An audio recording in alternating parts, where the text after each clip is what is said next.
రంగారెడ్డి జిల్లా మేడిపల్లి గ్రామంలో ఉద్రిక్త పరిస్థితులు చోటు చేసుకున్నాయి. ఫార్మా భూముల విషయంలో ఇబ్రహీంపట్నం ఎమ్మెల్యే, మాజీ ఎమ్మెల్యేల మధ్య సవాళ్లు, ప్రతి సవాళ్లు తారాస్థాయికి చేరాయి. ఫార్మాసిటీ భూముల్లో మాజీ ఎమ్మెల్యే మంచిరెడ్డి కిషన్ రెడ్డి అక్రమాలకు పాల్పడ్డారని ఎమ్మెల్యే మల్రెడ్డి రంగారెడ్డి ఆరోపించారు. దీనిపై మంచిరెడ్డి స్పందించారు. తాను ఎలాంటి అక్రమాలకు పాల్పడలేదని బహిరంగ చర్చకు సిద్ధమంటూ సవాల్ చేశారు.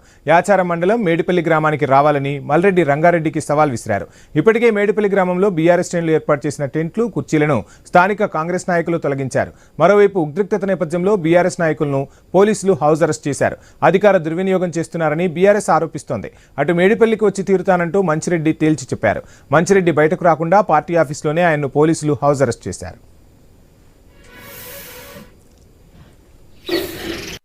ఫార్మాసిటీకి ఏమని చెప్పినాను? ఆ ప్రభుత్వం తీసుకున్నది, నా ప్రభుత్వం వస్తే ఇమీడియట్ గా నేను మొదట చేసే కార్యక్రమం మొత్తం ల్యాండ్స్ అన్ని కూడా రైతులకు ఇప్పిస్తానని మాట్లాడినాం. ఇవాళ వరకు సిగ్గు కాకుండా ఒక్కనాడు కూడా ఆ ఊరు తిరగనటువంటి పరిస్థితి నీకు ఉన్నది. పోలే దాని మీద నా మీద మాట్లాడతావా? కిషన్ రెడ్డి ఎకరా 3 ఎకరాలు ఉంటే 1 ఎకరా, 5 ఎకరాలు ఉంటే 2 ఎకరాల పైసలు తీసుకున్నాడు అని చెప్పి నడువురా బాగున్నాడు. శుక్రవారం నాడు డేట్ పెడుతున్నా 10 గంటలకు నిరూపిస్తే రాజకీయంగా నువ్వని ఉండాలి, నేనని ఉండాలి. పోదామని మాట్లాడుతున్నావు కదా ప్రెస్ లో. ఫ్రైడే నాడు 10 గంటలకు నీకు అల్టిమేటం ఇస్తున్నా. 10 గంటలకు రా తప్పకుండా.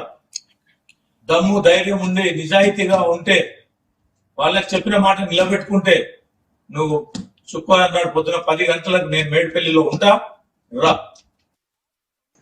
వెంకటేశ్వర స్వామి మీద మాట్లాడితే, అరే నీకు దమ్ముందా చెప్పరా, నీ ఊర్లో పెట్టావు కదా కబ్జా 20 ఎకరాలు అండ కట్టి దేవుని గుడి నేను ఇస్తా, నీకు ఎన్ని డబ్బులు కావాలి, ఏ దేవుడినైనా కట్టు, నేను నమ్మే దేవుని కట్టు, దమ్ముంటే కట్టు.